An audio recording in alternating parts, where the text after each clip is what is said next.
Welcome back to The Breakdown with me, NLW. It's a daily podcast on macro, Bitcoin, and the big picture power shifts remaking our world.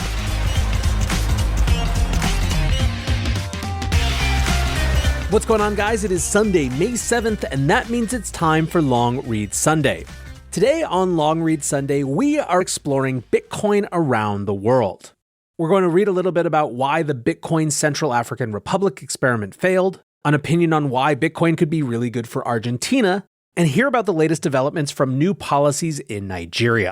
We start with a piece by Jonathan Buck. Jonathan Buck is the founder of JB and GS Mining, a German Bitcoin mining hosting company, and this piece was originally published on Bitcoin Magazine.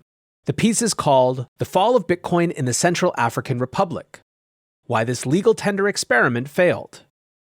Just a year after making Bitcoin legal tender, the Central African Republic abandoned its plans to revitalize its country. Why? Jonathan writes, in April 2022, the Central African Republic, CAR, adopted Bitcoin as legal tender, becoming the second nation in history to do so. However, just a year later, the nation reversed its decision. But what are the reasons behind this failure in the CAR? Challenging economic conditions. The CAR, one of the poorest countries in the world, faces numerous obstacles, such as political instability, inadequate infrastructure, and food shortages.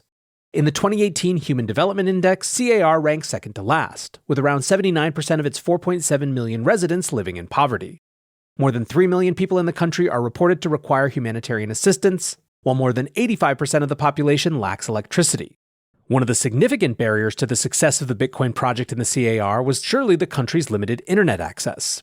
With only about 10% of the population having access to the internet, widespread adoption of digital currencies was highly unlikely.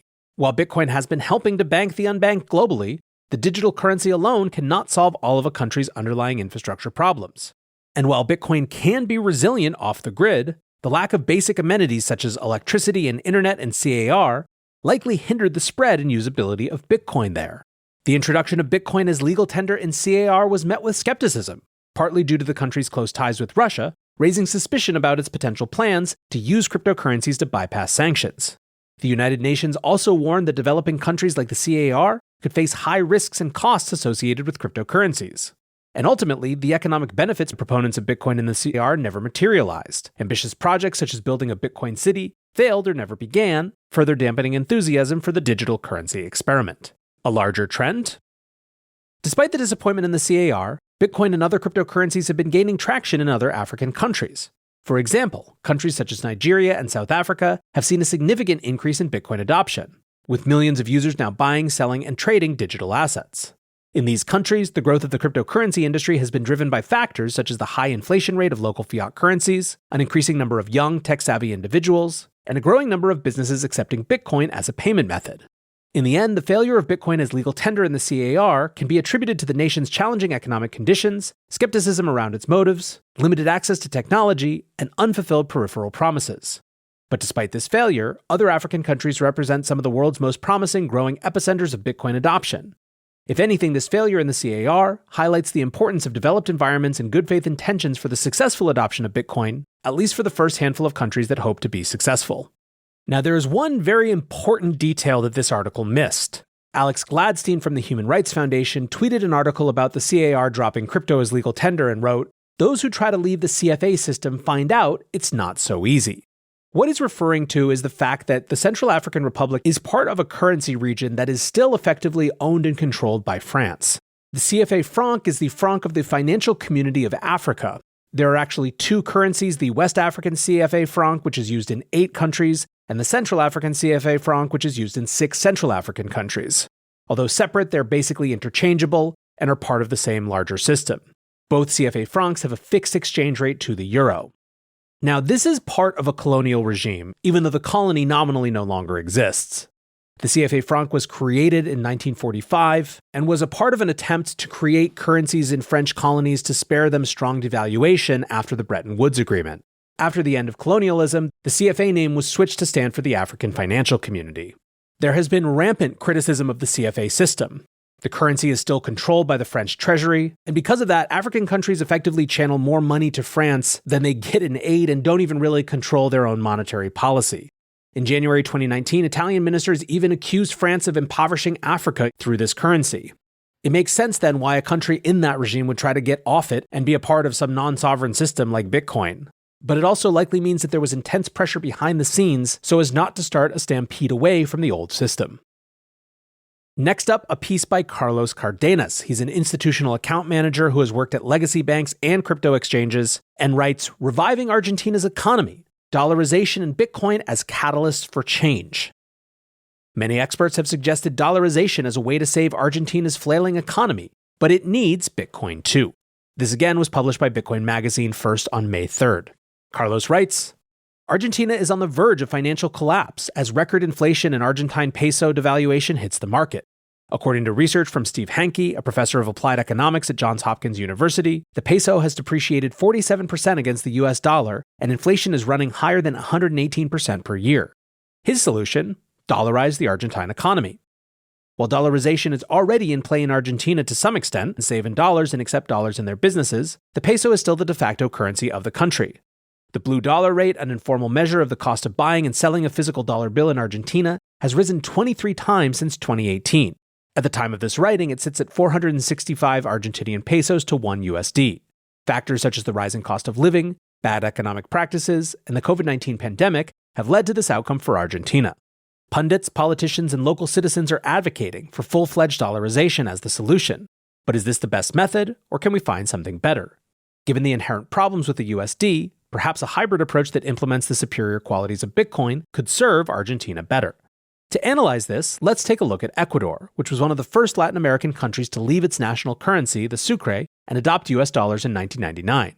By the end of 1999, inflation in Ecuador had reached 60%, and the sucre had devalued by about 300%. To prevent bank failures, the government shut down banks and started to quote-unquote rescue the financial system. As expected, this did not work, and not only did poverty explode in the country, but the monetary base expanded by 552%. Consequently, Ecuadorian citizens abandoned their currency, and by 2000, the government officially adopted the US dollar as legal tender. The short-term consequences for dollarization were dire. People lost their entire life savings, some committed suicide, and many left the country to work in the United States and in Europe. That immediate cost caused the government to collapse and the country to suffer a depression that, eventually, it recovered from. Fast forward, and as a result of dollarization, the real GDP of Ecuador grew by 75% in total from 2000 to 2013, while the inflation and interest rates dropped. This might have seemed like a happy ending, but due to corruption and mismanagement of resources, the full economic potential of Ecuador was never realized, and today it has a below-average economy. Dollarization was very successful in Ecuador, such that it continuously posed a threat to politicians and central bankers. They no longer had the power to manipulate a currency, so, with the inspiration of blockchain technology, came up with a program to develop a central bank digital currency through a fintech program called Dinero Electronico between 2014 and 2018. Because there were no effective data controls, this program allowed the government to print more dollars and allow users to transact via their phones, thus creating a currency that operated in parallel to the dollar. This added to privacy concerns and a lack of trust that drove the program to crash and burn. Lessons learned for Argentina. Seeing the initial success of the US dollar in Ecuador, I do believe dollarization is the most prudent way that Argentina can go about fixing its monetary policy. However, Argentina can also officialize Bitcoin as legal tender in order to reduce the immediate shock to the economy, modernize its financial system, and offer its citizens alternatives. Mere years ago, Bitcoin was non-existent. Today, Bitcoin has a market cap of well over $500 billion, and it is leveraged by sovereign wealth funds, hedge funds, insurance firms, tech firms, and retail users all across the globe. Bitcoin's Lightning Network is now 1,000 times cheaper to use than major credit card providers like Visa or MasterCard. The potential for businesses relying on international capital and remittances would be huge and bring trust to the country. Argentina also already has one of the higher indices of crypto adoption in Latin America, with over 31% of the retail-sized crypto transactions being conducted with stablecoins, a way for citizens to protect themselves from the ARS inflation.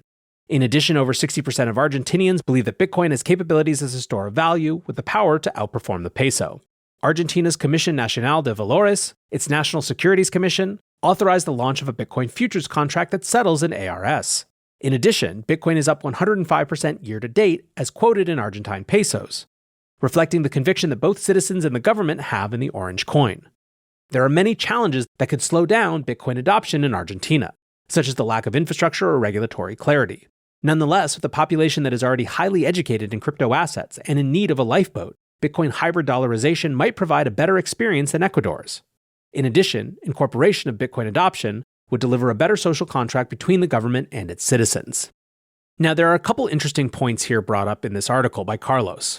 The first is the idea that dollarization is a path for some of these economies to deal with their most immediate short-term challenges, especially when they're effectively already dollarized, as is the case in Argentina, but don't enjoy many of those benefits because of the false exchange rate held onto by the banks. One thing they lose, however, is the ability to control monetary policy. That has led, as Carlos points out, to some attempts to try to work around and reclaim some of that old power, with potentially problematic consequences. Perhaps, Carlos suggests, bringing together Bitcoin with dollarization is a solution that gives citizens more options, that gives the economy more tools, but still preserves the inability for politicians to tamper over much with the economic system. There's a lot to discuss and debate, and people in places like Argentina are just going to continue to adopt Bitcoin on their own, but I think you're going to see this type of conversation come up a lot more in the future. Now, sometimes it might be to explore more use of Bitcoin. Bhutan, for example, is slated to now set up a Bitcoin mining facility as a way to get more cryptocurrency into the country. You're also, however, going to see some governments run in the opposite direction. Nigeria is an interesting case study where they're exploring a large blockchain regime, including licensing digital exchanges for tokenized coin offerings that are backed by assets, including equity and debt, but who are trying to ban cryptocurrencies themselves. Whether this actually gets the government what it wants in terms of more financial innovation without losing control to crypto seems highly suspect to me, but is something that will have to play out in practice. Anyways, guys, really interesting things happening around the world with Bitcoin and crypto in these different countries. Thanks to Jonathan and Carlos for their pieces. Thanks to you guys for listening. And until tomorrow, be safe and take care of each other. Peace.